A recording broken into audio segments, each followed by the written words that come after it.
Good morning, अस्सलाम वालेकुम। Programme नया दिन के साथ मैं हूं महक असलम और मैं हूं सैयद फैसल करीम। गो के बहुत सी खबरें और बहुत सी बातें हैं आपके साथ शेयर करने के लिए, लेकिन इब्तदा आज की होगी उस शख्स के नाम के साथ कि जिसने कई चेहरों पे मुस्कुराहटें बिखेरी हैं। आने वाले दिनों में भी जब हम उनको याद करेंगे तो भी हमारे चेहरों पे मुस्कुराहटें तो ज़रूर आएंगी, क्योंकि वो शख्स ही इतना प्यारा था, इतना भोला और इतना मासूम था। लेजेंड उमर शरीफ, अदाकार उमर शरीफ, उनका जस्ते खाकी जर्मनी से बरास्ता तुर्की कराची पहुंचा दिया गया है। और ये जो मैयत है तुर्क एयरलाइन की परवाज़ टी के 708 के ज़रिए लाई गई। उमर शरीफ की बेवा ज़री गज़ल और जर्मनी में पाकिस्तानी कौंसल जनरल अमजद अली भी इसी तैयारे में कराची पहुँचे। और कार्गो टर्मिनल पर ज़ाब्ते की कार्रवाई के बाद उमर शरीफ की मैयत वर्सा के हवाले की गई और फिर उमर शरीफ के चाहने वालों ने मैयत गाड़ी पर फूलों की पत्तियां निछावर की। ये मनासिब भी हम आपको दिखा रहे हैं। सूबाई वज़ीर सईद गनी भी मौजूद थे। अब से कुछ देर पहले उन्होंने मीडिया से गुफ्तगू भी की है। मैयत काफ़िले की सूरत में ईदी सरदखाने पहुँचा दी गई है। जसद खाकी को जनाज़गाह ले जाने के लिए ट्रैफिक प्लान भी मुरतब कर लिया गया है। नमाज जनाजा जो है आज दोपहर 3 बजे उमर शरीफ पार्क क्लिफ्टन में अदा की जाएगी। अभी जो उनकी मैयत है वो ईदी सरदखाने मौजूद है, फिर उनकी मैयत को उनके घर ले जाया जाएगा और उसके बाद उमर शरीफ पार्क में उनकी नमाज जनाजा होगी। बहुत बड़ा ये पार्क है, जिससे हम अंदाज़ा लगा सकते हैं कि लोगों की एक बहुत बड़ी तादाद उनसे प्यार और मोहब्बत का इजहार करने के लिए वहाँ पर मौजूद होगी। उसके बाद अब्दुल्ला शाह गाज़ी मज़ार जो है, वहाँ पर अब्दुल्ला शाह गाज़ी मज़ार के अहाते में उनकी तदफीन के तमाम इंतज़ामात मुकम्मल कर लिए गए। और लोग तो आएंगे और उनकी नमाज जनाजा में भी शिरकत करेंगे, लेकिन वो कितनी तादाद होगी? हज़ारों में इंशाल्लाह होगी। ठीक है, करोड़ों में लोग अपनी आंखों में आंसू लिए वो आखिरी सफ़र पे उमर भाई को रवाना करेंगे।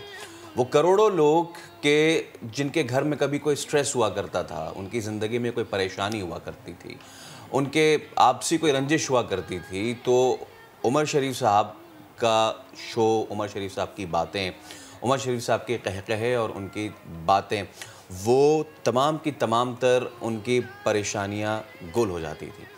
और वो, अगर मैं महक अपनी बात करूं, बचपन से लेके ये सिर्फ बकरा किस्तों की बात नहीं है, उससे पहले जब उनका टीवी पे उनकी अपीयरेंस हुई और मिमिक्री करते हुए जब वो अपीयर हुआ और उसके बाद उन्होंने अपनी ही एक लाइन ले ली, फिर ऑडियो कैसेट से वीडियो कैसेट पे आया और उसके बाद स्टेज शो ऐसे कि जिसने सूबा नहीं मुल्क की सरहदें ना देखी और वो वाइल्ड फायर की तरह फैलते चले गए।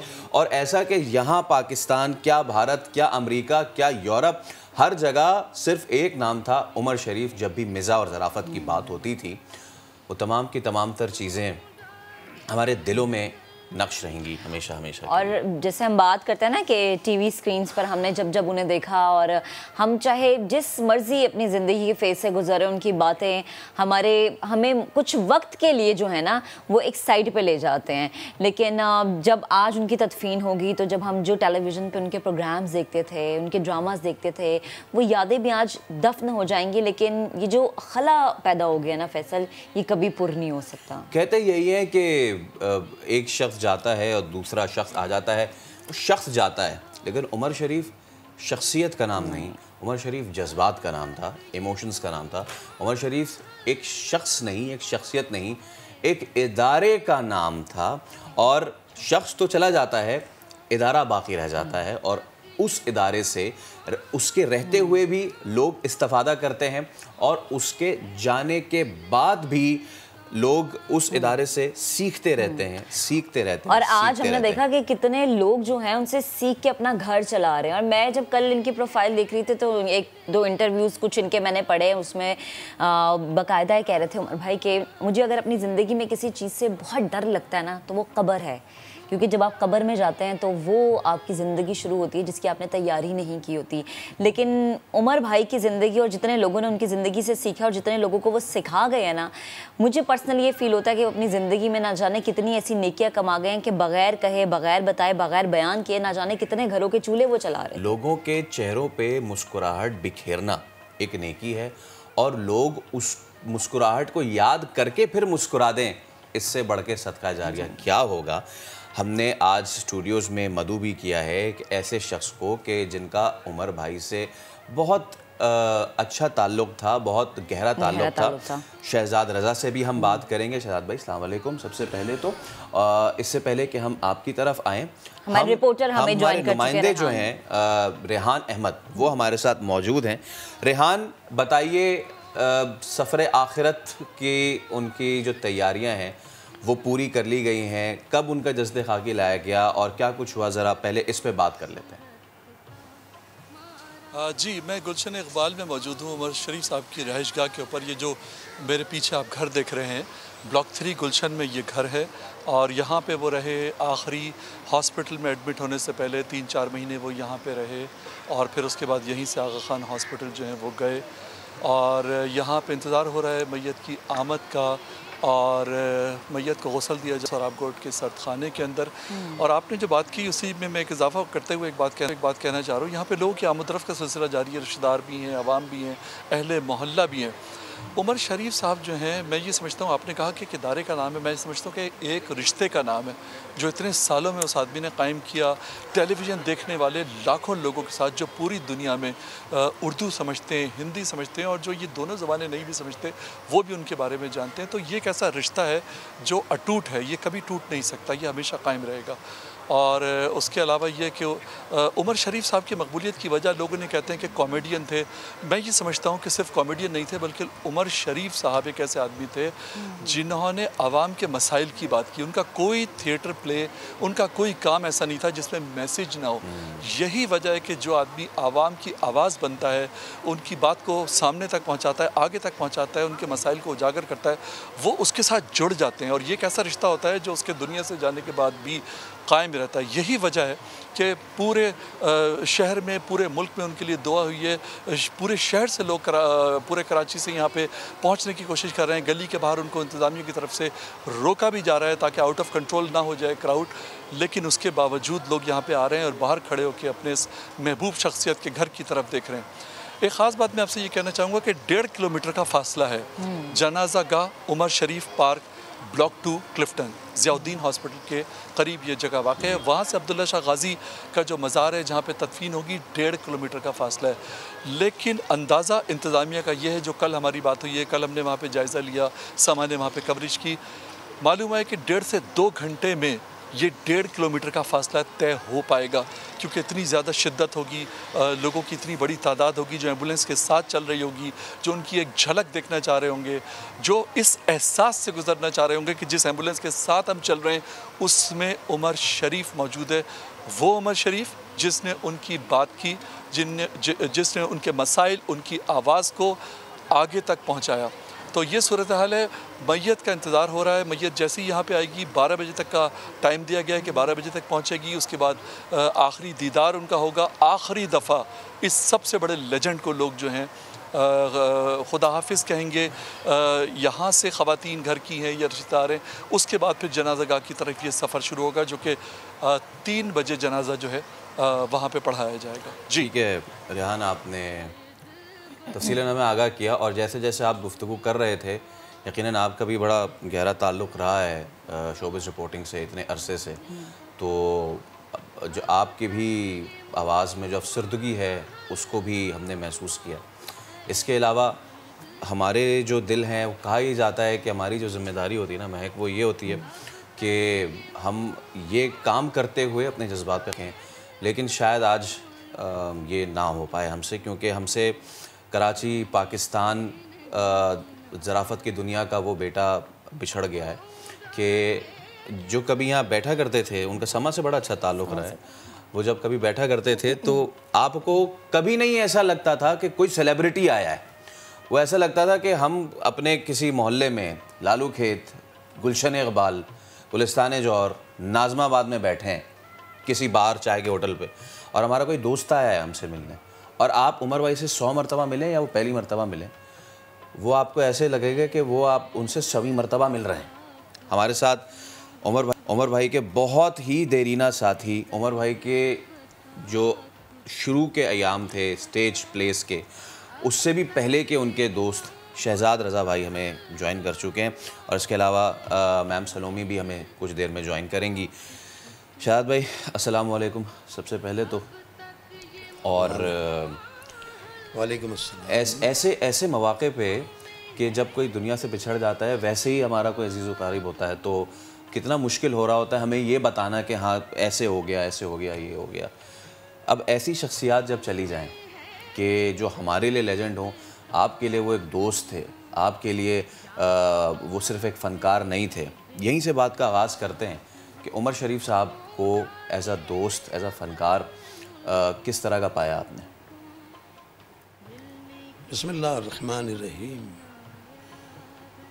इन्ना लिल्लाहि व इन्ना इलैहि राजिऊन। ये पढ़ने के बाद भी यकीन नहीं आता। जी जी। आपके प्रोग्राम का नाम है नया दिन। वाकई आज नया दिन है इस कौम के लिए, उसके चाहने वालों के लिए, उससे प्यार करने वालों के लिए। और उमर जब आया इस शोबिज़ में तो हम 12-13 साल से काम कर रहे थे। आया और छा गया। ये अल्लाह की देन थी। आज अंदाज़ा हो रहा होगा लोगों को कि अल्लाह उससे कितने खुश थे। उमर शरीफ एक अहद है, एक बहुत बड़ा वादा है। एक वादे का नाम उमर शरीफ है। जो वो ये लेके आया था, अल्लाह ताला ने सौंपा था उसको एक काम कि मेरी बंदों को, मेरी मखलूक को तुमने खुश करना है। तो वो इस काम में ऐसे लग गए उमर कि इसी में ज़िंदगी का पूरी गुजार दी उन्होंने। उमर ने जब भी कोई काम किया, उमर से मेरा फैमिली टर्म्स भी थे, मेरे ताल्लुकात ऐसे थे। उमर के बड़े भाई मेरे वालिद साहब के दोस्त थे, उनसे छोटे भाई जो थे वो मेरे वालिद साहब के दोस्त थे। उमर तो पैदा भी नहीं हुए थे। लेकिन उमर के साथ जब काम करते थे तो बहुत लंबी बातें हैं, बहुत इतनी बातें हैं कि सारी बातें पूरी ज़िंदगी में नहीं हो सकती। जब काम करते थे, हम सेट पे होते थे, आप यकीन करें स्क्रिप्ट अगर नहीं भी होता था ना, किसी को अंदाज़ा नहीं हो पाता था कि इस ड्रामे का स्क्रिप्ट नहीं है। यही तो बात। और वो सुपर हिट ड्रामा है। और ड्यू टू उमर शरीफ, वो हम भी ये सोचते थे कि ये ड्रामा कर रहे हैं हम, ये सीन बन जाएगा, उमर साथ खड़े हैं, बन जाएगा। और बन जाता था। क्लैप रुकती नहीं थी, लाफ्टर्स रुकते नहीं थे, और सब एक्सटेम्पोर होता था। सर एक बात मैं और छोटी सी आपके, क्योंकि ये बड़ा आर्टिस्टों के लिए ये चैनल जो है ना बड़ा मजबूत है सर। यहाँ हमारे 2 आर्टिस्ट तो ऐसे चले गए हैं, इतनी मोहब्बत समा देता है। मैं कोई ऐसी बात नहीं कर रहा, लेकिन लियाकत सोल्जर जैसा आदमी, अमजद साबरी जैसे आदमी, मैं भी काफ़ी आपके यहाँ रहा हूँ सर। भूल नहीं सकते हम, और फनकार तो नहीं भूल सकते। उमर शरीफ एक बेहतरीन इंसान, एक बेहतरीन इंसान, लोगों को सपोर्ट करने वाला। उसको सिर्फ ये मालूम हो जाए कि ये ज़रूरतमंद है, ये मालूम हो जाए। मेरे हाथ से कितने लोगों को कहते शहजाद तुम जा रहे हो, मैंने कहा मैं कुछ देने जा रहा हूँ, मैंने कलेक्ट किया है लोगों से। तो मैं नाम बताना नहीं चाहता, वो अब दुनिया में नहीं है, वो भी फनकार थे बहुत बड़े। तो उमर ने अलग बुलाया, किसी के सामने नहीं थी, ये मेरी तरफ से दे देना। अच्छा, तुम्हारा दिल चाहे तो उसको खुश करने के लिए बता देना, वरना नहीं बताना। बात यह है कि हम फनकारों ने उससे बहुत प्यार किया। और सुबह उसकी डेड बॉडी आनी थी, 6:45 पे जहाज़ उतरा है। मैंने जाना था, लेकिन चूँकि वादा कर चुका था, अगर मैं जाता तो फिर यहाँ मैं लेट हो जाता। सही। वो आए, सर्द खाने में है, सर्द खाने से घर चले जाएंगे, घर से पार्क आ जाएंगे, नमाज होगी, फिर इज्जत और एहतराम के साथ उन्हें कब्र के हवाले कर दिया जाएगा, लहद उतार दिया जाएगा। उस लहद के हवाले कर दिया जाएगा जो हमारी आखिरी मंजिल है। उमर शरीफ उस मंजिल को हमेशा याद रखते थे, याद करते थे खौफ खाते थे और कहते थे इससे, चूंकि मौत तो सबसे बड़ी हकीकत है, कहते थे अगर किसी को इसका पता चल गया ना तो वो खौफ में मुब्तला रहेगा, और जो खौफ में मुब्तला हो जाएगा वो पाक हो जाएगा। पाक हो जाएगा। सर ड्रामे, उस जैसा राइटर, उस जैसा डायरेक्टर, सिंगर, पोएट, मिमिक्री तो वो बादशाह था। अच्छा, उमर शरीफ से पहले भी कोई उमर शरीफ नहीं आया था। उमर शरीफ की मौजूदगी में किसी की हिम्मत नहीं हुई और नहीं आया। उमर शरीफ के बाद भी क़यामत तक, मैं समझता हूँ, ये मेरी राय है, कोई नहीं आएगा। क्यों कि इतना काम वो छोड़ के गए हैं कि वो क़यामत तक ख़त्म ही नहीं होगा। आपने इतनी सारी उनकी शख्सियत के पहलू गिनवाए, सबसे अच्छा पहलू वो एक अच्छा दोस्त और अच्छा इंसान, क्योंकि जिस वक्त अमजद भाई का इंतकाल हुआ उन्होंने प्रेस कॉन्फ्रेंस की, आप दीदा हमें नज़र आए, लियाकत भाई का हुआ, सिकंदर भाई का हुआ। मतलब कि एक तो वो होता है ना सेलिब्रिटी होना कि जी ठीक है हो गया तो सही है, लेकिन अपने उन दोस्तों को ऐसे वक्त में भी याद करना, ये एक इंसान की बड़ाई होती है। हमारे साथ अब स्टूडियोज़ में अब बहुत अच्छी हमारी सीनियर अदाकारा, और जिस तरह शहजाद भाई का बहुत गहरा ताल्लुक़ उमर भाई से, जब हमने वो स्टेज शोज़, वो प्लेज़, वो थिएटर्स देखे हैं, उमर भाई के हर थिएटर, हर प्ले में एक किरदार का होना बहुत ज़रूरी था। मुख्तलिफ़ किरदार आपने भी निभाए हैं, बहुत बखूबी निभाए हैं। उमर भाई के साथ जब जोड़ी बनती थी तो वो कमाल की होती थी। मैम सलोमी हमारे साथ मौजूद हैं। मैम अस्सलाम वालेकुम। बहुत शुक्रिया मैम, आपने हमारे लिए वक्त निकाला, और हमारे लिए तो क्या, अब जिस शख्सियत के लिए आपने वक्त निकाला है उसको हम अपनी ज़िंदगियों में याद करते रहें।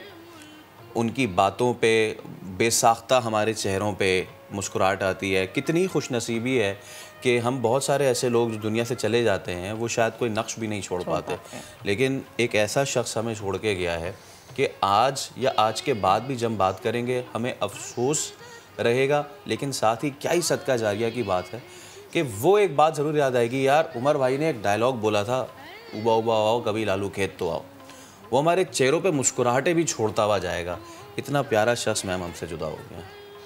बड़ा दुश्वार होता है, बड़ा दुश्वार होता है किसी को यूं भुला देना कि जब वो जज्ब हो जाए रगों में खून की तरह। आ गया हमारा उमर, आ गया शहजाद। आज इतने दिन से इंतज़ार में थे हम उमर के, आ गया हमारा उमर। एक एक लम्हा, एक एक लम्हा तकलीफ दे हमारा गुजर रहा है, मेरा, सब आर्टिस्टों का। आज आ गया सुबह, हमारा इंतज़ार ख़त्म हो गया, लेकिन ये इंतज़ार सारी ज़िंदगी हमें रहेगा, हमें रुलाता रहेगा। हाँ, उसकी बातें, उसकी महफ़िलें, हमें रात को बुलाना, सुबह छोड़ना और नाश्ता करके जाना, ये याद रह जाएगा। और उमर को हम कभी भी नहीं भुला सकते। मैं कभी नहीं भुला सकती, हम सब कभी नहीं भुला सकते, सारी दुनिया उमर को कभी नहीं भुला सकती। एक हंसाने वाला हम सबको रुला के चला गया, और मैं अल्लाह का बड़ा शुक्र अदा करती हूँ कि या अल्लाह तेरा शुक्र है कि मेरी मुलाकात 1 मिनट के लिए हुई आगा खान हॉस्पिटल में, बट हो गई। और उमर से मैं और नईमा मिलने गए थे, बाद में शहजाद भी आ गए और उमर ने हमें देखा, स्माइलिंग फेस उसका हो गया हमें देख के ना, आओ भी आओ, कैसे हो तुम लोग। मैंने उमर के माथे पे भूसा दिया, नईमा ने उमर के माथे पे भूसा दिया और उसकी बीवी दीबा कहती है कि लो उमर, आज तो तेरे मज़े आ गए, बड़ी भोसे दिए जा रहे हैं। उमर फिर मुस्कुराया और फिर कहने लगा मुझे और नईमा को कि नईमा और सलोमी, तुम लोगों ने खुश रहना है और तुम लोगों ने अपना ख्याल रखना है। ये उमर के आखिरी अल्फाज थे। बताइए कैसे खुश रह सकते हैं हम, कैसे अपना ख्याल रख सकते हैं जबकि हमारा उम्र ही नहीं है हमारे पास। बात सलोमी की बहुत वजह है। सलोमी एक बहुत ही उम्दा लड़की है, बहुत उम्दा आर्टिस्ट है, बहुत डिसेंट जिसे कहते हैं ना, सोच और ख्याल रखने वाली। बहुत प्यार किया इसने, नईमा ने और आर्टिस्टों ने स्पेशली उमर से बड़ा प्यार किया। और उमर भी बहुत ख्याल करता था, छेड़छाड़ मजाक। मैं सोच रहा था कि मैं इसका सामना नहीं कर, ये छोटी है, बच्चों की तरह है। हमने जो उमर के साथ टाइम गुजारा है ना, दुनिया की कोई करेंसी उसकी कीमत अदा नहीं कर सकती। उमर ने जो इस अवाम के लिए, इस कौम के लिए, इस दुनिया के लिए अपनी खिदमात पेश की हैं, उसका कोई बदल दे नहीं सकता। अच्छा, हमारा ये बताना फजूल है कि उसने ये ड्रामा किया और उसने हंसाया, और ये सबको पता है। सबको पता। जो सो रहा था ना उस वक्त, उसको भी पता है।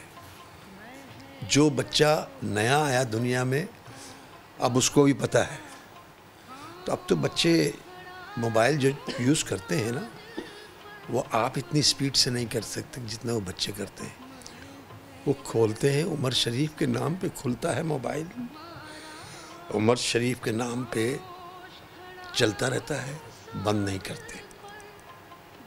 बड़े बंद करते हैं कि नाश्ता कर लो, अब तो पहले तो नाश्ता कर लो बेटे, तो उसे बंद करते हैं। उमर शरीफ इंतज़ार करता रहता है मोबाइल के अंदर, कब मुझे ये बच्चे फिर खोलेंगे तो मैं इधर आधर ना हो जाऊं।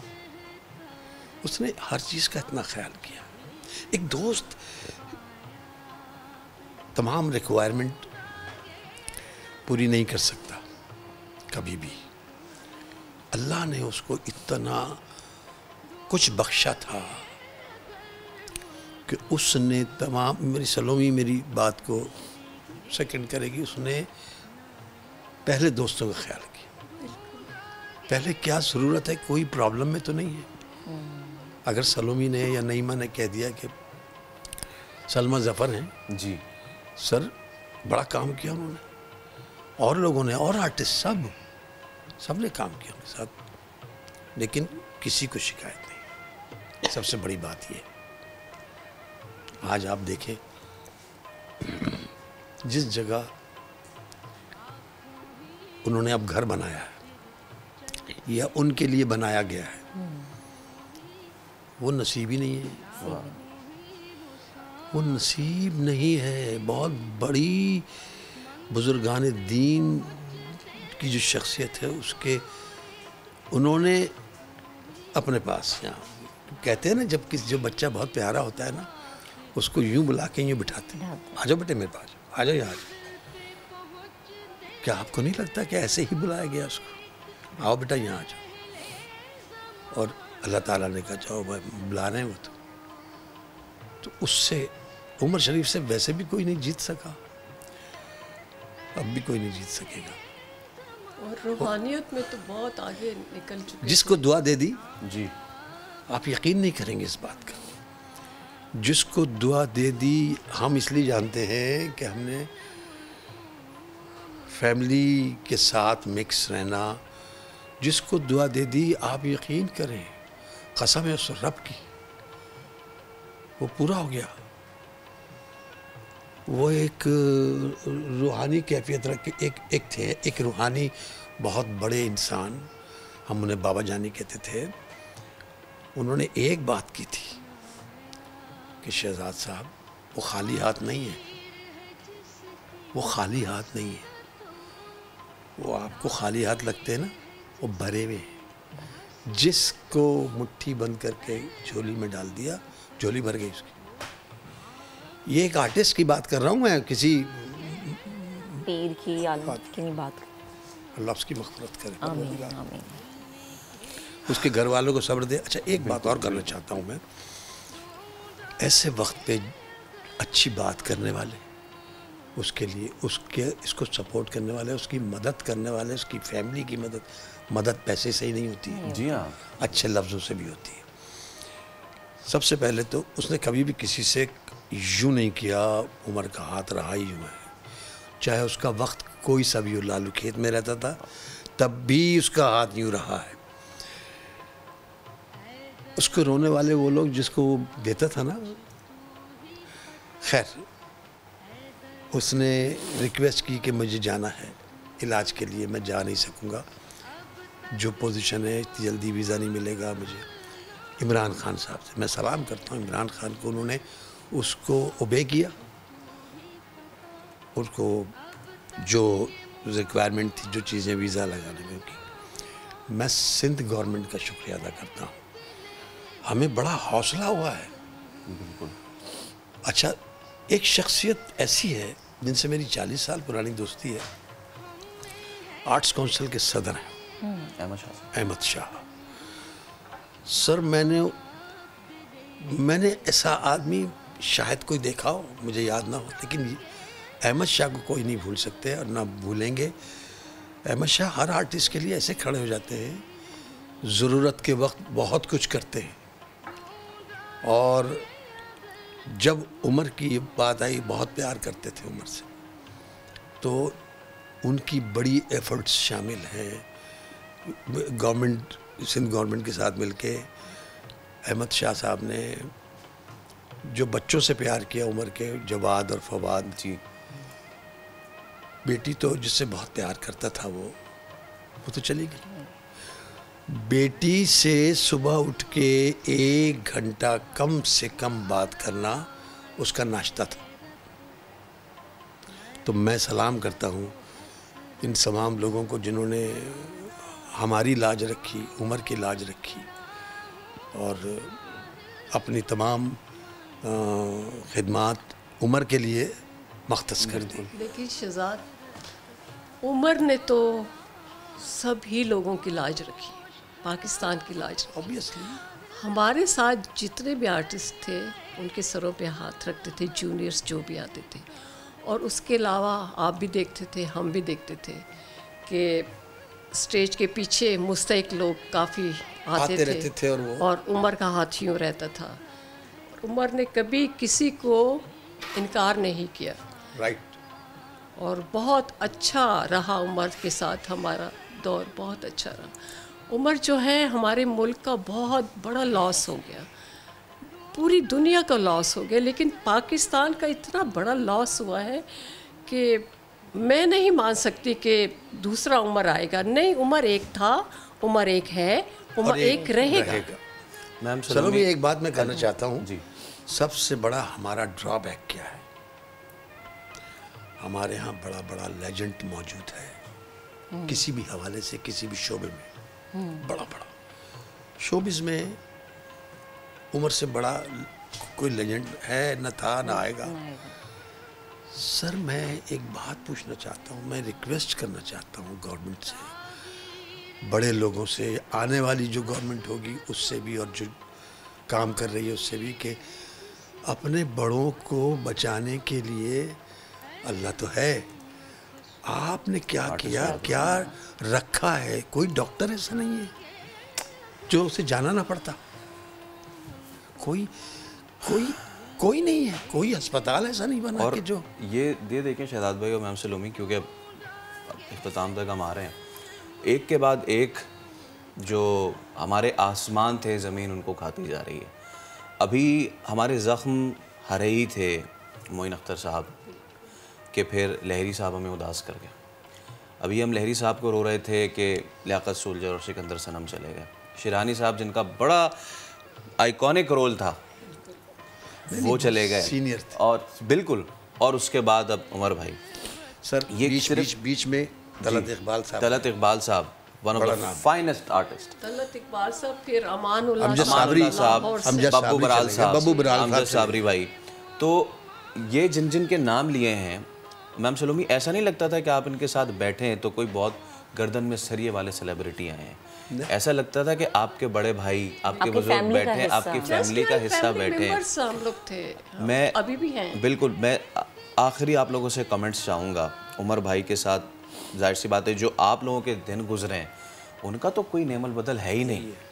उनके लिए आज आंखों में अश्क हैं, वो इसीलिए हैं, वो उसी शख्स के लिए होते हैं जो इतना प्यारा हो कि रहते ज़िंदगी में आपका मददगार भी हो, आपका सुनने वाला भी हो, चला जाए तो इस तरह से चला जाए कि ज़िंदगी भर याद रहे। उमर भाई के लिए आखिरी चंद जुमले मैं चाहूँगा मैम आपसे और फिर शहजाद भाई आपसे।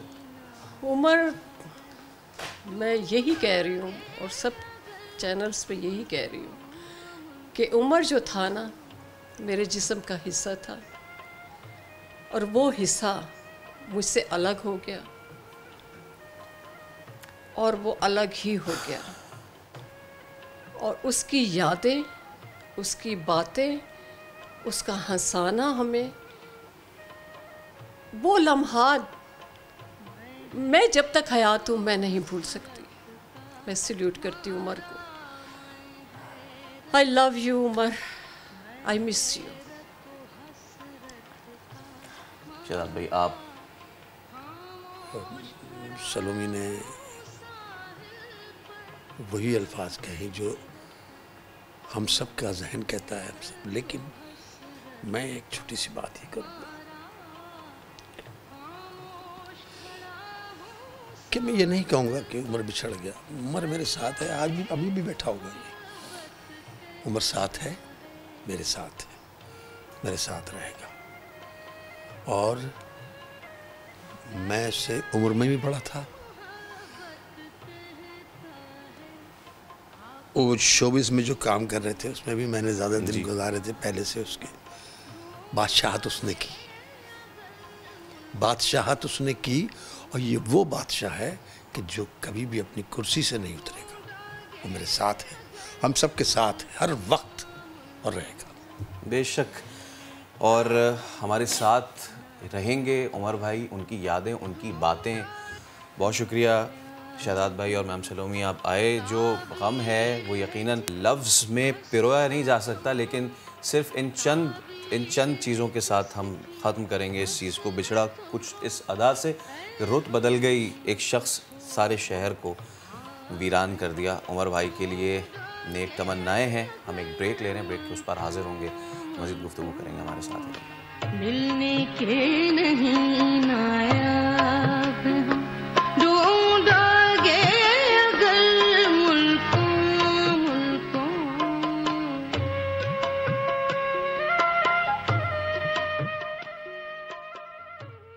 Welcome back. प्रोग्राम को हम आगे बढ़ाते हैं और अब आपको लिए चलेंगे सहरा में, जहां नया शहर आबाद हो गया। दुनिया की तमाम बड़ी कंपनीज कारोबार के फ़रोग के लिए यहाँ पर कोशा है।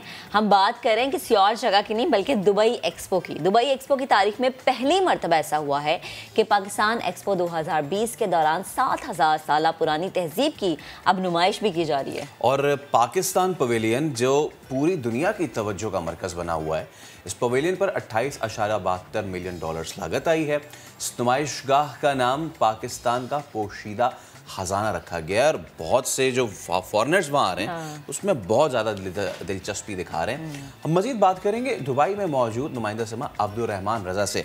रज़ा, हमें बताइए भी इसके बारे में और दिखाइए भी। जी बिल्कुल, मैं इस वक्त मौजूद हूँ पाकिस्तानी पवेलियन में दुबई एक्सपो के अंदर। दुबई एक्सपो के बारे में यहाँ पे मैं सबसे पहले आपको थोड़ा सा तारफ़ करवा दूँ। हर 5 साल के बाद दुनिया के किसी मुल्क में ये एक्सपो ऑर्गेनाइज़ की जाती है, जो दुनिया के सबसे बड़ी एक्सपो होती है। 2015 में जो है वो मिलानो के अंदर, इटली का जो शहर है, वहाँ पे एक्सपो हुई थी। अगर उसका और इसका अगर मुआवजा किया जाए तो जदीद तरीन टेक्नोलॉजी से यहाँ पे पाकिस्तान के अलावा दीगर तमाम ममालिक के जो पवेलियन हैं बड़े खूबसूरत बनाए गए। 2016 से लेकर 2021 तक यहाँ पे सहरा के अंदर एक नया शहर आबाद किया गया है, जिसके लिए नई सड़कें बनाई गई हैं, मेट्रो स्टेशन बनाए गए हैं, ट्रेन यहाँ तक चलाई गई है, बड़े बड़े ब्रिज और इंटरचेंज बनाए गए हैं। तो पाकिस्तानी पवेलियन की अगर हम बात करें तो पाकिस्तानी पवेलियन जो है इंतहाई खूबसूरत किस्म का पवेलियन है। मैं यहाँ से अभी आपको अंदर लेके जाता हूँ। पाकिस्तानी पवेलियन की आपको सैर भी कराएंगे, जो यहाँ की इंतज़ामिया है उनके साथ भी आपकी मुलाकात कराएंगे, और जो मुख्तलिफ मालिक से विजिटर आए हैं उनके साथ भी आपको मुलाकात करवाएंगे, वो पाकिस्तानी पवेलियन के बारे में क्या कहते हैं। तो मैं अभी सबसे पहले आपको लेके जाता हूँ पाकिस्तानी पवेलियन के अंदर। जी, यहाँ पे ये देखें लेज़र लाइट लगी हुई हैं। अगर लेज़र लाइट के आगे हाथ रखते हैं तो यहाँ पे परिंदों की बड़ी खूबसूरत जो है चहचहाहट, उनकी आवाज़ें आने शुरू हो जाती हैं। ये बेसिकली इस चीज़ को, इस पस मंज़र को ज़ाहिर करता है कि जंगलात हैं उन्हें काटना नहीं चाहिए। ये परिंदे जो है ये हमारी पहचान है, और दरख्त जो है वो हमारे लिए ऑक्सीजन मुहैया करते हैं। तो इसलिए ये बड़ा खूबसूरत किस्म का लेज़र लाइट के ज़रिए पाकिस्तानी बिलियन ट्री मनसूबों को जो है यहाँ पर दिखाया गया है। जी, अभी हम यहाँ पे जा रहे हैं, ये पाकिस्तान वज़ीर-ए-आज़म पाकिस्तान का ख़ास प्रोग्राम बिलियन ट्री मनसूबा, जिसकी दुनिया भर में पजीराई हुई है। अभी हम उस हाल की तरफ जा रहे हैं जहाँ पे बिलियन ट्री मनसूबा जो है वो दिखाया जा रहा है। जी, अभी हम पाकिस्तानी पवेलियन के दूसरे हाल में दाखिल हुए हैं, जहाँ पे एक बड़ी स्क्रीन के ज़रिए पाकिस्तान में जो मुख्तलिफ़ मज़ाहिब के लोग रहते हैं उनके बारे में बताया गया है कि मुख्तलिफ़ किस्म के जो मज़ाहिब हैं वो पाकिस्तान में कितने पुरअमन तरीके से, कितने भाईचारे से और कितने पुरसकून तरीके से जो है वो यहाँ पे नज़र आ रहे हैं। इसके अलावा मैं यहाँ पे सूफ़ीज़म जैसे शहबाज कलंदर और इस किस्म की सूफ़ीज़म को प्रमोट करने के लिए सूफ़ीज़म को भी यहाँ पे स्क्रीन पे जो है वो खुसूसी तौर पे दिखाया गया है। I'm France, from Paris, and my first best one is the big, the very big wall image about the Pakistan, because we discovered the Pakistan and it's very beautiful. मैं दिल्ली से हूँ और मैं इतने विजिट किया हूँ पाकिस्तान का स्टॉल और पवेलियन, और ये मैंने देखा हिस्ट्री पहले पता लगी है विच सिख राज भी रहा पाकिस्तान में, मैंने अज पता चलिया, और महाराजा रणजीत सिंह का राज रहा पुराने जमाने, उसको ब्रिटिश रूल रहा। काफ़ी अच्छी जानकारी मैंने मिली है ये बारे पाकिस्तान के बारे में।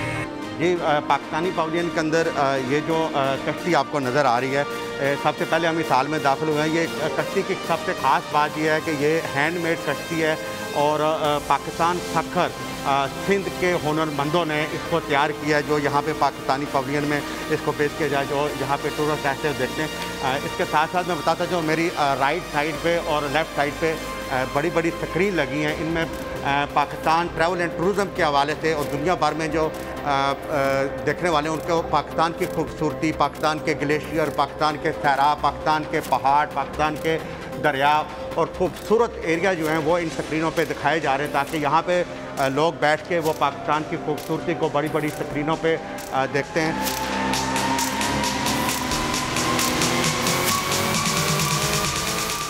जी, अभी हम पाकिस्तानी पवेलियन के एक हिस्से से बाहर आए और ये जो ब्रिज बनाया गया है, ये खुसूसी तौर पे इसलिए ब्रिज बनाया गया है कि दाएं और बाएं तरफ पाकिस्तानी जो पवेलियन है उसका खूबसूरत स्ट्रक्चर जो है वो लोग यहाँ पे देख सकें, क्योंकि पवेलियन को 2 हिस्सों में तकसीम किया गया है। और ये ब्रिज ना सिर्फ खूबसूरती में किरदार अदा कर रहा है, बल्कि यहाँ से बाहर का पाकिस्तानी पवेलियन का खूबसूरत व्यू, उसका स्ट्रक्चर जो है वो भी देखने को मिल रहा है। ये पाकिस्तानी पवेलियन के अंदर नया पाकिस्तान के नाम से बड़ा खूबसूरत हाल है, जहाँ पे पाकिस्तान की सनत को, पाकिस्तान की इंडस्ट्री को, पाकिस्तान की फैक्ट्रियों को प्रमोट किया जा रहा है। ये ख़ास तौर पे फॉरेन इन्वेस्टर के लिए है, जो पाकिस्तान की इंडस्ट्री को देखना चाहते हैं, पाकिस्तान में इन्वेस्टमेंट करना चाहते हैं। और इसके साथ में यहाँ पे दिखाऊँगा ये गुलाबी नमक है, पिंक सॉल्ट, जो पाकिस्तान दुनिया भर में ना सिर्फ एक्सपोर्ट करता है बल्कि पाकिस्तान की ये सबसे अहम आइटम है जो दुनिया भर में बड़ी महंगी बिकी जाती है। और ये एक बड़ा पत्थर खुसूसी तौर पर जी अभी हम दाखिल हो गए पाकिस्तानी पवेलियन के बाज़ार के अंदर।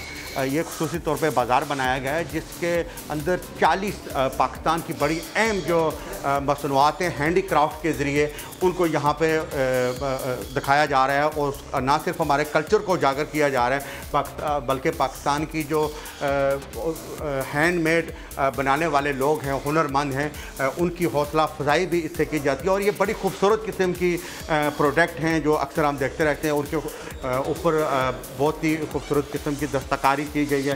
तो ये पूरा एरिया और इससे बाहर जो है ये टोटल हैंडमेड जो पाकिस्तान की हैंडी क्राफ्ट की प्रोडक्ट है ये उनके लिए बनाया गया है।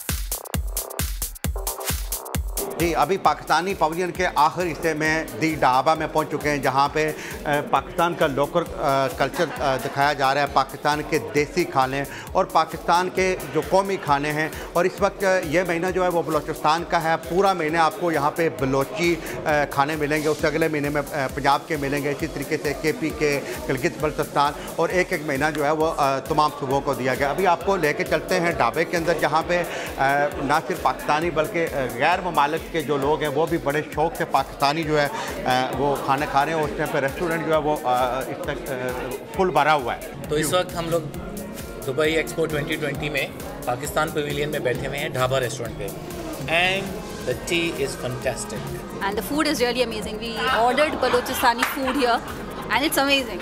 जी मैंने पाकिस्तानी पवेलियन का पूरा आपको विज़िट करवाया है और उसके बाद अभी मैं यहाँ से बाहर आ गया हूँ। अगर पूरे पवेलियन की बात की जाए तो पाकिस्तान के खूबसूरत चेहरे को उजागर किया गया, पाकिस्तान की खूबसूरती के, पाकिस्तान के कल्चर को, पाकिस्तान की सनतों को यहाँ पे प्रमोट किया जा रहा है। और अभी जो लोग वहाँ से बाहर आ रहे हैं, एक चीज़ हमने वहाँ पे देखी है कि पाकिस्तान से ज़्यादा बैरून ममालिक के जो लोग हैं वो पाकिस्तानी पवेलियन का विज़िट कर रहे हैं। अभी हम आपकी चंद ऐसे लोगों से भी बात करवाते हैं जो पूरे पाकिस्तान पवेलियन का विज़िट करके उनकी फीलिंग कैसी है, कैसा देखते हैं पाकिस्तानी पवेलियन को। We visited Pakistan sections and we really liked it. We like their culture and we like their personality.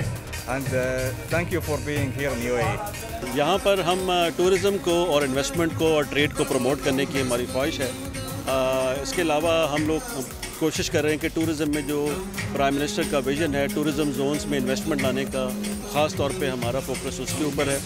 और जो बाकी मैन्युफैक्चरिंग है उसके ऊपर भी इन्वेस्टमेंट लाने की कोशिश कर रहे हैं। जी आपको पाकिस्तानी पवेलियन की सैर करवाई, उम्मीद है कि आपको ये पसंद होगी।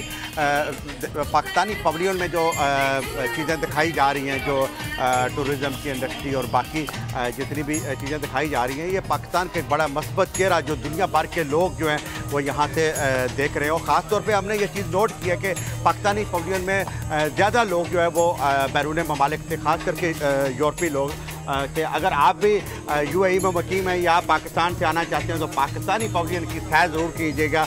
ये पाकिस्तान एक्सपो में पहली दफ़ा शिरकत कर रहा है, लेकिन पाकिस्तानी पवेलियन जो है वह इंतहाई लाजवाब और इंतहाई खूबसूरत है। बहुत शुक्रिया आपका। और यकीनन कैमरे की आंख से जो हमने देखा पाकिस्तानी पवेलियन इंतहाई खूबसूरत है क्योंकि पाकिस्तान इंतहाई खूबसूरत है। बिल्कुल। और ये दुबई एक्सपो 2020 जिसका हम जिक्र करेंगे, ये वैसे तो होनी थी 2020 में मुनक्किल, लेकिन कोविड की वजह से अब 2021 में हो रही है। अभी एक ब्रेक लेंगे, ब्रेक के बाद हम दोबारा हाजिर होंगे, आप हमारे साथ रहिए।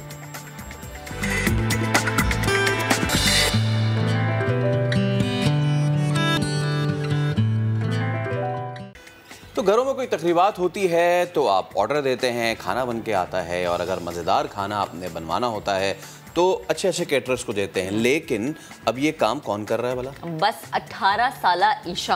अगर आपने रब्ता करना है तो फ़ौरन से हमारी अब आपने ये रिपोर्ट देखनी है।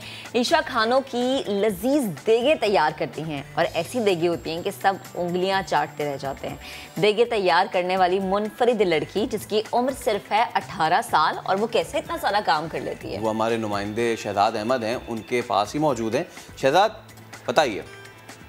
जी बिल्कुल, मैं आज आपको सियालकोट की एक ऐसी 18 साला बाहिम्मत लड़की से मिलवाने जा रहा हूं। इस लड़की ने अपने घर के छोटे से किचन से कुकिंग का आगाज़ किया और शुरू में 5-10 लोगों का जो आर्डर आता था वो तैयार करके लोगों के घरों में जो है वो डिलीवर करवाती थी। लेकिन 4 माह के कलील अरसे में अपने हाथों के टेस्ट और मेहनत से इस लड़की ने अपना नाम पैदा किया है और अब ये लड़की जो है 5-10 अफराद का जो खाना तैयार करती थी अब 300 अफराद का खाना तैयार करती है। देख सकते हैं मेरे पीछे ये ईशा है, ये देख सकते हैं बड़े चूल्हे पे बड़ा देचका चढ़ाया हुआ है और आज ये 100 अफराद का खाना तैयार कर रही है।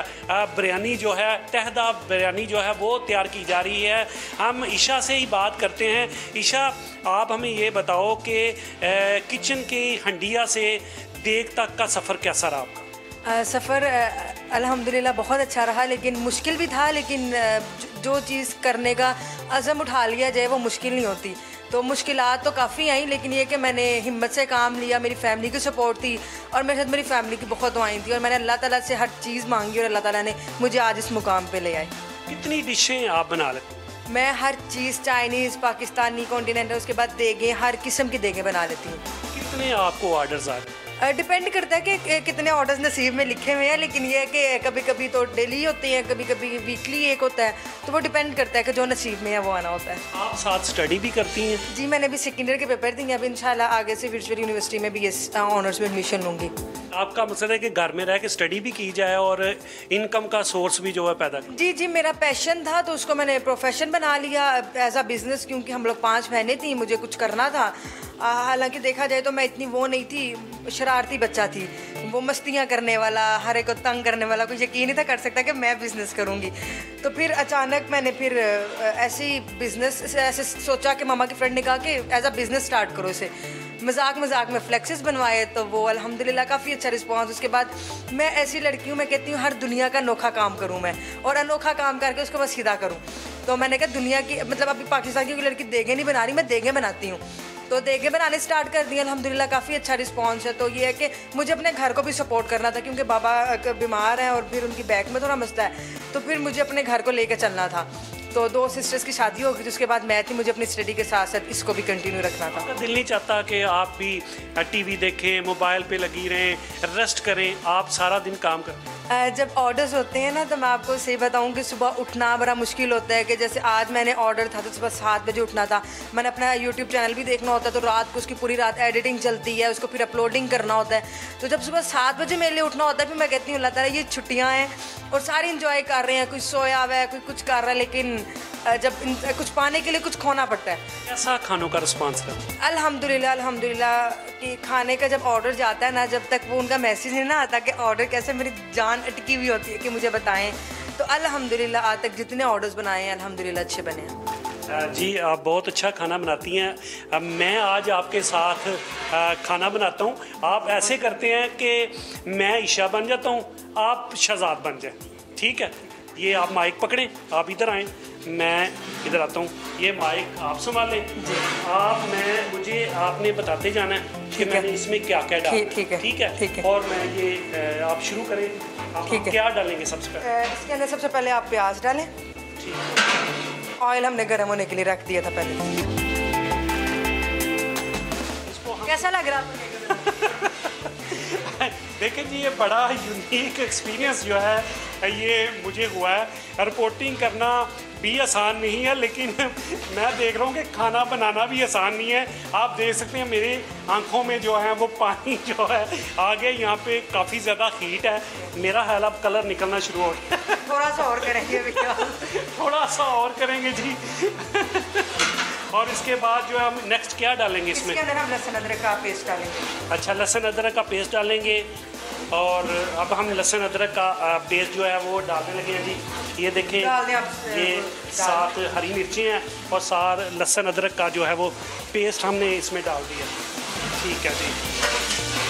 एक्सपीरियंस कैसा आपका? जी बड़ा अच्छा एक्सपीरियंस है जी। हम वैसे ही फील्ड में काम करते हैं, लेकिन ये मेरे लिए यूनिक एक्सपीरियंस है। और मेरा हाल आपने टमाटर वगैरह और रखा हुआ है, और वो मेरा हाल मुझे गरम मसाला वगैरह भी नज़र आ रहे हैं सारी चीज़ें। गरम मसाले की कुछ चीज़ें वो अभी इसमें डालना, और कुछ रोस्टेड है वो बाद में डालेगा। अच्छा, वो बाद में, ठीक है। ये देखें जी, ये गरम मसाला साथ ही हम डाल रहे हैं इसमें। ये बेसिकली स्मेल ख़त्म करने के लिए डालते हैं और खुशबू के लिए डालते हैं, ताकि इसमें जो है वो खाने में खुशबू आए और खाने वाले को अच्छा लगे। मुझे तो अभी बड़ी अच्छी खुशबू आ रही है। चिकन कितनी देर बाद डालेंगे? चिकन तकरीबन 5 मिनट बाद ये टमाटर थोड़ा सा मैश हो जाए, उसके बाद हम चिकन डालेंगे। चिकन को अच्छी तरह भूनेंगे, पिंक से वाइट करेंगे। बिल्कुल। अब आप अपनी जगह पे आ जाएं, मैं अपनी जगह पे आ जाता हूँ। ईशा जो है जी तहदार बिरयानी तैयार कर रही है। एक और सवाल करते हैं, और वो बड़ा ज़रूरी सवाल है। अच्छा बताइएगा कि आप कैसा सोचती हैं कि आपका जो ज़िंदगी का हम सफ़र हो वो कैसा होना है? मैं एक चीज़ कहूँ कि ये सब नसीबों की बातें होती हैं। तो मैं बस ये कहती हूँ कि मेरी माँ बाप बहुत सपोर्टिव थे मेरे लिए। तो देखा जाए तो हमारे ख़ानदान में कोई भी इस साइड पे नहीं आया या देखा। बस मैं कहती हूँ कि सपोर्टिव होने चाहिए, मुझे किसी काम से रोकने वाले ना हों। और ये कि मैं अपने काम को, मेरा बस एक ड्रीम रह गया कि मैंने अपना रेस्टोरेंट बनाना है, और इंशाल्लाह उम्मीद है कि विद इन मंथ्स या विद इन ईयर भी मैं बनाऊँ, और मैंने अपना वो शौक़ भी पूरा करना ज़रूर। जी बिल्कुल, इंशाल्लाह ताला आपको आपका हम सफ़र बहुत अच्छा मिलेगा। और भाई क्यों ना अच्छा मिलेगा, और वो खुशकिस्मत होगा जिसको इतने अच्छे अच्छे लजीज खाना बनाने वाली मिल जाएगी, तो उसकी तो मौजी हो जाएगी।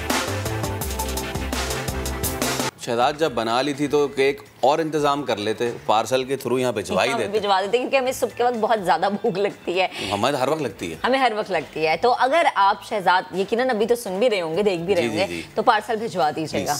आगे बढ़ते हैं और अब ज़रा बात करते हैं खान साहब की। आपने देखा था कि जिन जिन लोगों की ऑफशोर कंपनीज निकली, अब उनके बारे में खान साहब का बड़ा बयान आ गया है। खान साहब ये कह रहे हैं कि जिन जिन का नाम आया है वो नताइज भुगतेंगे। वफाकी काबीना के इजलास में पेंडोरा पेपर्स पर तहकीकाती सेल का क़याम और तफ्तीश जल्द मुकम्मल करने की हिदायत कर दी गई है। तहकीकात के बाद केसेस FIA और नैब को भेजे जाएंगे। वज़ीर आज़म को ऑफशोर कंपनीज के पाकिस्तानी मालिकान से मुताल्लिक इब्तदाई ब्रीफिंग भी दे दी गई है। और जैसा कि फैसल हम हमेशा बात करते हैं ना कि पाकिस्तान तहरीक हुकूमत पहले दिन से ही कहती आई है कि चोर जो करप्शन करता है, जिसने किसी भी तरह की धांधली की है, और अगर किसी भी बेज़ाब्तगी में उसका नाम है, तो हम चाहेंगे पहले वो क्लियर हो और फिर वो वापस आए। और यही खान साहब की कल की गुफ्तगू थी। बिल्कुल। अब हम हुकूमती दावे की अगर बात कर लें, वफाकी वज़ीर फवाद चौधरी कहते हैं, दावा करते हैं कि हुकूमत ने 3 साल में 1 करोड़ से ज़ायद नौकरियां दी हैं। 1 करोड़ से ज़ायद दी किसको? जिनको दी हैं वो बताएंगे आगे किनको दी हैं। रिकॉर्ड जमा करके बताएंगे कि कहाँ कहाँ कितनी नौकरियां मिली। वफाकी वजीर के मुताबिक 16,50,000 लोगों को बाहर भेजा गया। 40,000 महकमा हेल्थ में नौकरियां दी गई। वफाकी वजीर का दावा अपनी जगह, लेकिन चंद रोज़ कबल ही हमने अपने प्रोग्राम में आपको ये भी बताया था कि डिग्रीज होने के बावजूद बेरोज़गारी की शरह में इजाफा हुआ है, नौकरियां नहीं मिल रही हैं। अब देखना पड़ेगा, वो आपका सवाल है कि नौकरी मिली किसको? नहीं, मुझे ये समझ नहीं आ रही फवाद चौधरी साहब अगर तो ये वो बात करें ना कि अपने अपनों में तकसीम की, तो वो किसी हद तक दुरुस्त है, लेकिन और जो वो ये बात करते हैं, अगर अपने अपनों भी 1 करोड़ हैं तो फिर ठीक है। नहीं, लेकिन ये 1 करोड़ का फिगर बहुत ज़्यादा बड़ा है। आई थिंक शायद ये कुछ गड़बड़ होगी उनसे ना ये। और दूसरी बात ये कि वो जो कुछ अरसे कबल हमारे प्रोग्राम में कहते कि 75% पाकिस्तानी ऐसे हैं जिन्हें लग रहा है महंगाई खत्म हो गई है, तो वो अभी तक 75% पाकिस्तानी भी नहीं हमें मिले। और ये 1 करोड़ जिन लोगों की बात की है, पता नहीं कहाँ है। अगर ये 1 करोड़ हैं तो फिर लोग रोते हुए हमें क्यों नजर आते हैं? फिर एक MPhil का स्टूडेंट जो है वो एक चपड़ासी की नौकरी के लिए अप्लाई क्यों करता है? अगर वाकई ये 1 करोड़ हैं तो हमें लोगों ने जो MBA किए हुए होते हैं, जो इंजीनियर्स होते हैं, वो ठेले लगाते हुए, वो स्टॉल्स लगाते हुए क्यों नजर आते हैं? ये 1 करोड़ लोग जो है, मैं चाहूँगी फवाद चौधरी साहब ज़रा लिस्ट बनाएं, आएँ ज़रा और गुफ्तगू करें, ताकि हमें पता चले, तसल्ली हमारी भी हो और पाकिस्तानियों की भी हो, थोड़ी सी घबराहट कम और सुख का सांस लें। स्टैटिस्टिकली बात अगर करें, आदाद शुमार की अगर बात करें, तो साल 2020 में जो अनएम्प्लॉयमेंट रेट था वो 4.4% था। और इस वक्त जो एनालिसिस किया जा रहा है, प्रिडिक्ट किया जा रहा है, साल 2021 के आखिर तक जो अनएम्प्लॉयमेंट रेट है वो 4.4 से बढ़ के 5% तक चला जाएगा। लेकिन अगर इस शरह के बावजूद भी 1 करोड़ नौकरियां हुकूमत ने दे दी हैं, तो हम यकीनन इस पे आगे चल के हमें ज़रूर बात करनी चाहिए, पूछना चाहिए कि 1 करोड़ लोग ये बेचारे हैं कौन। फिर इन्हें बेचारा नहीं, इन्हें हम खुशकिस्मत कहेंगे कि आज के वक्त में इन्हें नौकरियां मिल रही हैं। जब हम देख रहे हैं कि हर जगह से नौकरियों से निकाला जा रहा है, हर जगह पर सैलरीज कम की जा रही हैं, हर जगह पर ये कहा जा रहा है कि कोविड के मामलात हैं जिसकी वजह से डाउनफॉल हो रहा है, तो यकीनन ये सवाल पूछना बनता है। खेल के मैदान का ज़रा रुख करते हैं। 8 साल बाद नेशनल T20 कप की मेज़बानी के लिए लाहौर के कज़ाफ़ी स्टेडियम में अब तैयारियां हो गई हैं मुकम्मल। दूसरे मरहले का पहला मैच आज दोपहर 3 बजे सेंट्रल पंजाब और सिंध के दरमियान खेला जाएगा। दूसरे मैच में बलूचिस्तान और नॉर्दर्न की टीमें आपस में टकराएंगी। शायकीन क्रिकेट के लिए एक अच्छी खबर है, टिकट 50 रुपए की कर दी गई है। टिकट 50 रुपए की कर दी गई है, लेकिन बात यह है कि 50 रुपए का मतलब 50 रुपए का मतलब ये नहीं कि सारे मिल के घुस के बैठ जाएं आपस में। खुदा का वास्ता समाजी फासला बरकरार रखें, जो जा रहे हैं, और वैक्सीन सर्टिफिकेट लाजमी लेके जाएं। ये ना जाके वहाँ बोलें कि जी मुझे अंदर नहीं जाने दिया जा रहा, क्यों, मेरे पास वैक्सीन सर्टिफिकेट नहीं है। तो टिकट, वैक्सीन सर्टिफिकेट दोनों लाजमी है। आगे बढ़ते हैं। तेज तरीन फॉर्मेट की आलमी जंग के लिए कौमी टीम 15 अक्टूबर को चार्टर्ड फ्लाइट से T20 वर्ल्ड कप के लिए UAE रवाना होगी। बॉलिंग कंसल्टेंट वर्नन फिलेंडर 7 अक्टूबर को पाकिस्तान पहुंचेंगे, द साउथ अफ्रीकन, और जो बैटिंग कंसल्टेंट हैं ब्लेजिंग मैथ्यू हेडन, वो UAE में टीम को ज्वाइन करेंगे। कौमी टीम पहला मैच 24 अक्टूबर को रिवायती हरीफ भारत के खिलाफ खेलेगी। तो आपने देखा महक कि जो बॉलिंग कंसल्टेंट है और बैटिंग कंसल्टेंट है वो वर्ल्ड कप के बहुत करीब जाके हमारी टीम को ज्वाइन कर रहे हैं।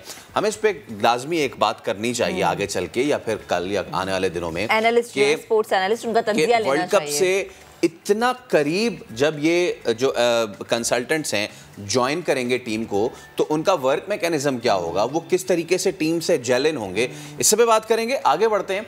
एक अपडेट आ रही है, नेशनल लाइसेंसिंग एग्जाम के खिलाफ यंग डॉक्टर्स जो हैं वो सरापा एहतजाज हैं। एसोसिएशन ने आज मुल्क गिर हड़ताल की कॉल भी दी हुई है। और कल भी हमने देखा था कि बहुत बुरी सूरत हाल थी, जिस तरह से हमने देखा गुत्थम गुत्था हुए लोग, और जनाब पकड़न पकड़ाई भी देखी गई कि पुलिस ने पकड़ा, और इसके अलावा आंसू गैस की शेलिंग भी हुई थी। जी, ये भी हुआ था। पुलिस के दरमियान और मुजाहिरीन जो इनके दरमियान तसादुम और गिरफ्तारियों के बाद अब क्या सूरत हाल रही है, ये जानेंगे अपनी नुमाइंदा अरहम खान ने हमें ज्वाइन किया। अरहम बताएगा, एक तो वो जो कि इनके मुतालबात थे, दूसरा ये कि जिनको गिरफ्तार किया गया उनकी रिहाई से मुताल्लिक किया, और आज जिस तरह से मुल्क गिर हड़ताल का ऐलान किया गया है उससे मुताल्लिक क्या अपडेट है।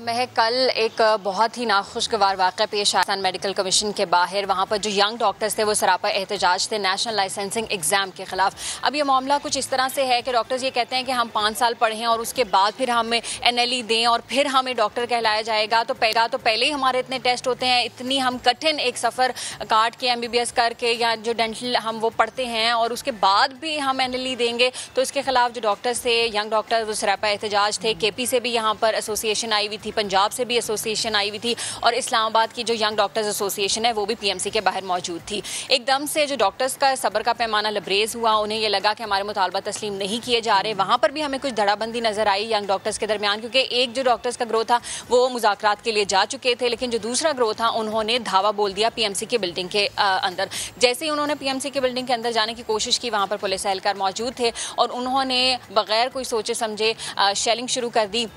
मैं खुद भी उस मरकज़ी दरवाजे पे मौजूद थी। जैसे यंग डॉक्टर्स ने वो मरकज़ी दरवाज़ा फलांग के वो अंदर गए, शेलिंग वहाँ पर शुरू हो गई, और जैसे ही शेलिंग शुरू हुई तो यंग डॉक्टर्स ने अपने दिफा में पथराव शुरू कर दिया, और जो उनके हाथ में उस टाइम उनको मिल रहा था, चाहे वो पत्थर थे या ईंटें थी, वो उसका आज़ादाना इस्तेमाल हो रहा था। मेरे खुद आंखों के सामने से जो शेल था वो गुजरा। अभी भी मेरी आंख खुद भी थोड़ी सी स्वेल हुई है, क्योंकि बहुत ज़्यादा इरीटेशन हो जाती है। तो एक मैदान जंग की सी सूरत हाल हो गई वहाँ पर। फिर जो इस्लामाबाद के सदर हैं YDA के, उन्हें हिरासत में लिया गया, डॉक्टर फैज़ अचकज़ई को, और लेकिन जो डॉक्टर्स को हिरासत में लिया था उन्हें रिहा कर दिया शाम को, क्योंकि अल्टीमेटम दिया गया था यंग डॉक्टर्स एसोसिएशन इस्लामाबाद की तरफ से कि अगर हमारे साथियों को रिहा ना किया तो जो मुल्कगीर हड़ताल है वो की जाएगी, और पुलिस एहलकारों का जो पिम्स या पोली क्लिनिक में जो इलाज के लिए वो आते हैं तो वो भी नहीं किया जाएगा। रात गए खबर सामने आई कि उनके जो साथी हैं, जो डॉक्टर्स हैं, यंग डॉक्टर्स और तलबा जो MD कैट के खिलाफ वहाँ पर उनके साथ मौजूद थे, उन्हें भी रिहा कर दिया है। लेकिन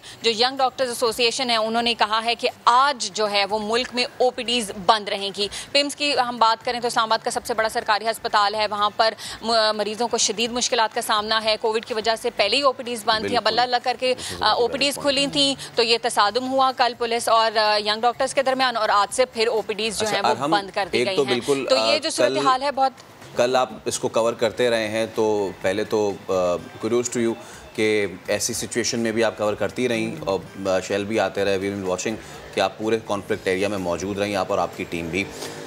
दूसरा ये कि ये कई बार ऐसा पहले भी हो चुका है, ये एहतजाज होता है, फिर मुठभेड़ होती है, पुलिस आती है, शेलिंग होती है, गिरफ्तारियां होती हैं, फिर हड़ताल की कॉल दी जाती है और सब ऐसा लग रहा होता है कि बहुत ज़्यादा स्टिफ है सिचुएशन, फिर ये होता है कि रात में वो छूट जाते हैं।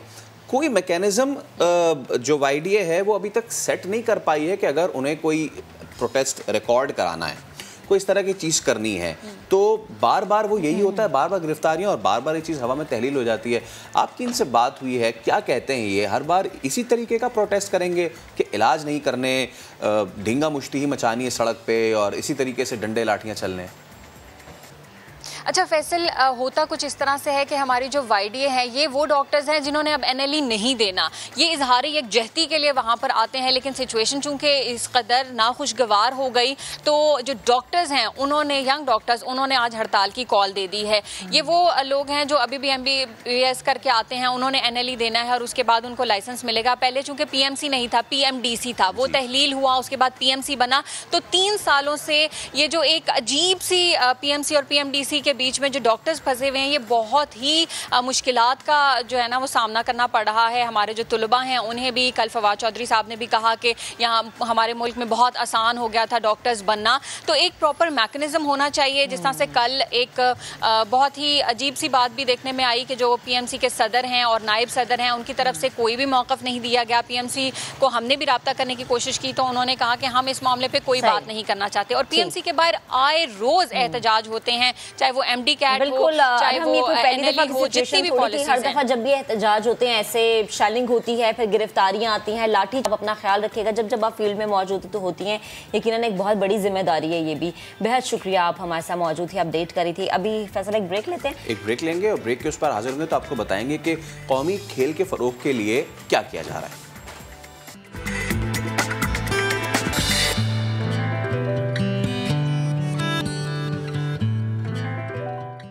तो ब्रेक पे जाने से कबल हमने आपको बताया था कि अब हम आपको बताएंगे कि कौमी खेल हॉकी के फ़रोग़ के लिए क्या क्या किया जा रहा है। तो खैबर पख्तूनख्वा आपको लिए चलते हैं। नेशनल हॉकी लीग का मेला सज चुका है।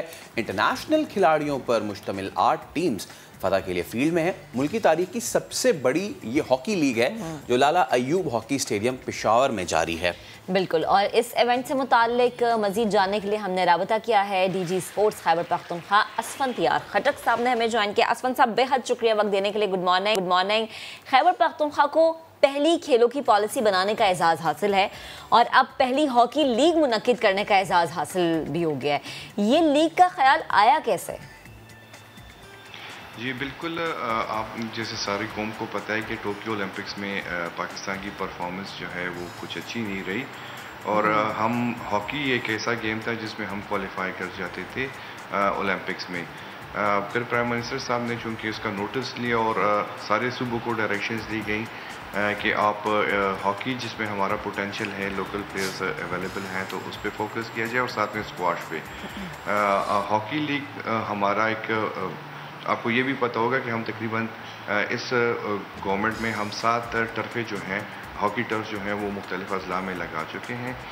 CM साहब ने डायरेक्शंस दी कि PSL जैसे PSL होता है क्रिकेट में, उसी सतह पे हम हॉकी लीग के जो प्रोविंशियल हॉकी लीग है वो शुरू कराई जाए ताकि जो हमारा लोकल पोटेंशियल है, जो लोकल प्लेयर है, उसमें जैसे आपने जिक्र किया कि उसमें पाकिस्तान हॉकी टीम के इंटरनेशनल प्लेयर्स इसमें हर टीम में खेल रहे हैं, पाकिस्तान जूनियर टीम के खिलाड़ी हर टीम में खेल रहे हैं। तो मकसद ये है कि लोकल जो हमारे प्लेयर्स इनको एक्सपोजर दिया जाए और लोगों में जो है, बच्चों में जो आने वाली हमारी नस्ल है उसमें हॉकी का जो एक रुझान था उनको खेलने का, वो जो ख़त्म हो रहा है उसको दोबारा से रिवाइव कराना है। सर ये बड़ी अच्छी आपने बात की, जैसे कि मेरी को एंकर ने भी कहा कि पॉलिसी भी आप लोगों ने बनाई है, हॉकी लीग भी करा रहे हैं। Hockey was in our prime जब हम लेट 90s तक की बात करें तो उस वक्त हॉकी बड़ी ज़बरदस्त थी। इवन 2000 के शुरू में भी बड़ी अच्छी रही थी, लेकिन उसके बाद जो नेशनल डिक्लाइन आया है इस नेशनल स्पोर्ट्स का, उस पर हम भी बड़े दिल गिरफ्तार हैं। लीग्स कराना यकीनन एक बड़ी अच्छी बात है, लेकिन सर आपको लगता है ऐसा कि जब तक हम इसको ग्रास रूट लेवल पे हम अपने स्कूल्स में, हम अपने कॉलेजेस में, हम अपने यूनिवर्सिटीज़ में जब तक स्पोर्ट्स को इंजेक्ट नहीं करेंगे तब तक हमें अच्छी जो क्वालिटी प्लेयर्स हैं ना वो नहीं मिल पाएंगे? बिल्कुल जी, ये हमारी स्पोर्ट्स पॉलिसी जिसका आपने जिक्र किया जो 2017 में लॉन्च हुई थी, केपी की फर्स्ट एवर स्पोर्ट्स पॉलिसी, उसका यही हिस्सा है कि हम स्कूल जो स्पोर्ट्स है जो कि अभी उस लेवल का नहीं खेला जा रहा है उसको हम फोकस करें। अब कल से ही हमारा इंटर जो है स्कूल क्रिकेट कंपटीशन पीसीबी के साथ उसमें कॉपरेशन के उसके साथ वो शुरू होने जा रहा है, और अब डायरेक्शंस यही हैं कि आप इंटर स्कूल हॉकी भी उसको भी शुरू करें। आपको ये भी पता होगा कि अभी जो स्कूल नए स्कूल जब पर्टिकुलरली प्राइवेट स्कूल जब आ रहे हैं तो अब उनके साथ ग्राउंड्स भी अवेलेबल नहीं है। स्पोर्ट्स पॉलिसी हमारा ये भी है कि हम मैंडेटरी कर रहे हैं कि हर स्कूल जो कि नया स्कूल बनने जा रहा है उसको उस पर ये मैंडेटरी किया जाए कि उनके साथ जो है वो ग्राउंड ज़रूर होना होगा, और जिनके पास जिन स्कूलों के पास ग्राउंड्स नहीं है तो हम अपने जो हमारे स्पोर्ट्स डिपार्टमेंट के ग्राउंड्स हैं उनको अवेलेबल कर रहे हैं। तो जब तक हम ग्रास रूट लेवल पे, जब तक हम स्कूल पे नहीं जाएंगे, गली मोहल्लों में नहीं जाएंगे, तब तक मेरे ख्याल में ये स्पोर्ट्स रिवाइव नहीं हो सकता। और अब ये इस पे सीरियस थिंकिंग है गवर्नमेंट की कि हम बिल्कुल ग्रास रूट पे जाए और वहाँ से टैलेंट को आइडेंटिफाई करें। ज़बरदस्त। अच्छा सर, ये भी बताएं कि हॉकी लीग के बाद कौन से ऐसे मेगा इवेंट्स हैं जिसके बारे में इरादा रखता है महकमा खेल के हम ये इवेंट्स हम मुनक्किद करवाएंगे? बिल्कुल, अभी हमें बड़ा पॉजिटिव रिस्पांस मिला है। कॉर्पोरेट सेक्टर या जो प्राइवेट सेक्टर है इस हॉकी लीग में उन्होंने स्पॉन्सर किया, बैंक ऑफ खैबर ने इसमें स्पॉन्सर किया, जिमको फैन ने इसमें स्पॉन्सर किया, जो फ्रेंचाइजेज हैं उन्होंने टीमें बाकायदा से परचेज़ किए। इस मॉडल को आगे लेते हुए हम अभी हमारे कार्ड्स पे जो है वो फुटबॉल लीग है। जैसे ये ख़त्म होगा लीग की प्रिपरेशंस में अभी हम उसकी प्रिपरेशन शुरू कर दिए। और जो पाकिस्तान की सबसे बड़ी गेम्स जो टैलेंट हंट हमारी एक्टिविटी होती है अंडर 21 गेम्स, जो कि पिछले 2 साल से इसलिए पेंडिंग है कि कोरोना हमें इजाज़त नहीं दे रहा था। इसमें तकरीबन 25,000 प्लेयर्स जो हैं वो डायरेक्टली पार्टिसिपेट करते हैं, और उसमें अभी इसका जो फाइनल्स हैं वो पेशावर में होने हैं, उसमें तकरीबन 5,000 प्लेयर्स जो हैं वो पेशावर में कम्पीट कर रहे हैं। तो अभी जो है सूरत हाल थोड़ा सा बेहतर होना शुरू हो गई है, वैक्सीनेशन का अमल काफ़ी तेज़ हो गया है, तो इजाज़त मिलना हमें शुरू हो गई, और इंशाल्लाह जो अंडर 21 गेम्स हमारी 1.5 साल से पेंडिंग है वो हम अभी नवंबर के महीने में शुरू कराने जा रहे हैं। सर एक और आखिरी बात आपसे मैं करना चाह रहा था क्योंकि ये बड़ा इम्पोर्टेंट है, और वो ये कि जो ख़ित्ता है खैबर पख्तूनख्वा का, और ख़ास तौर पे जब हम जैसे नवा किले हो गया उसकी बात करें, रॉ टैलेंट हमारे पास हमेशा ऐसा आया है कि उसने दुनिया को नाको चने चबवा दिए हैं। आप क्रिकेट में उमर गुल देख लें, एक रॉ टैलेंट थे, फिर उनको पॉलिश किया गया और वो हमारे लिए प्रोडक्ट बने।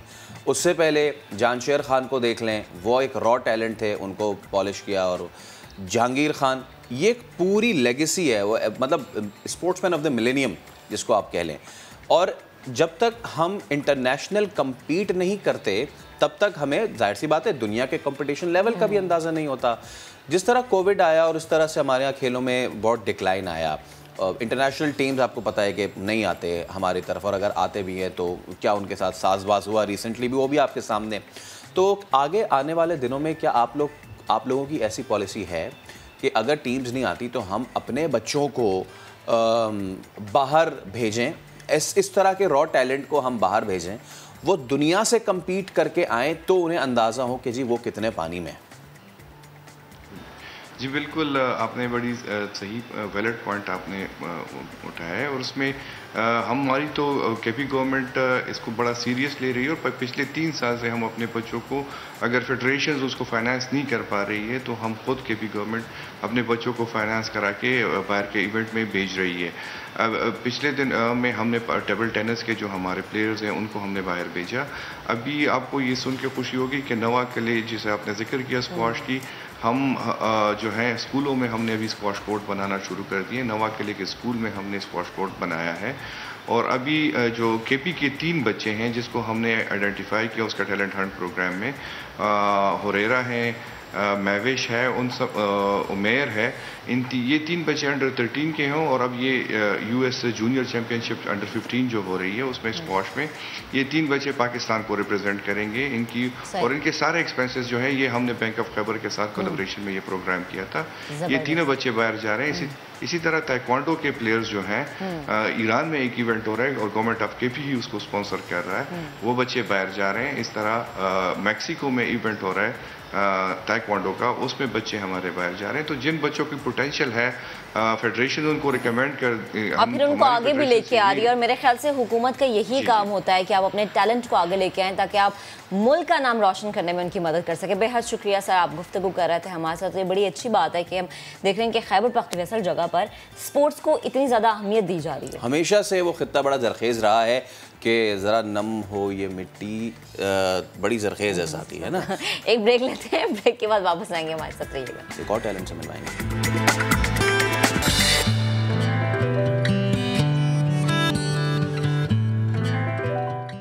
Welcome back. जब जब हम ये परचम थामते हैं तो हमें बड़ी खुशी का एहसास होता है, फ़ख्र का, हम पाकिस्तानी हैं। और सोचें कि जब कोई कोपहमा इस झंडे को लेके पहाड़ की बुलंदियों तक पहुंचता है तो कितना ही फ़ख्र होता है। और ये फ़ख्र जब 8000 की बुलंदी से भी ऊपर चला जाए तो क्या ही बात होती है। और जब ये फ़ख्र पहली दूसरी बार नहीं 9वीं बार हो रहा हो तो क्या ही बात है। जो हर पहाड़ को कर ले सर और ना आए किसी भी मुश्किल से बाज, उसका नाम है सरबाज।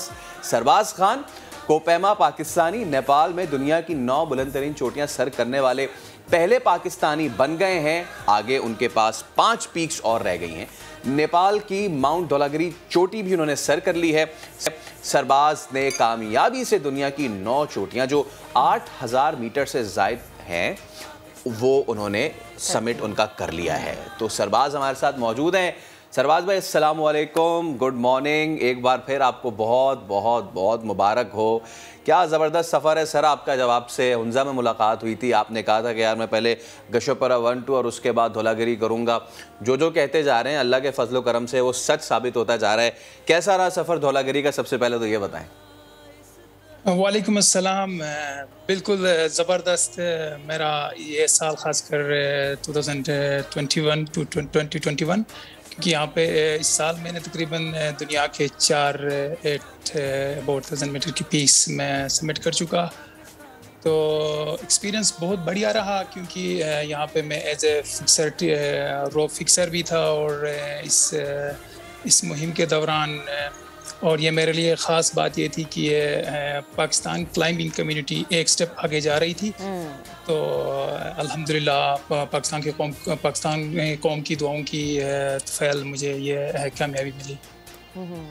अच्छा, मुझे ये बताएं कि जब भी कोई सफ़र का आगाज़ होता है या उसके लिए कोई प्लान किया जाता है तो यकीनन कोई ना कोई मुश्किल होती ज़रूर है। चाहे वो आपने 1 दफ़ा किया हो, 2 दफ़ा किया हो, कुछ ना कुछ नया चैलेंज सामने ज़रूर आता है।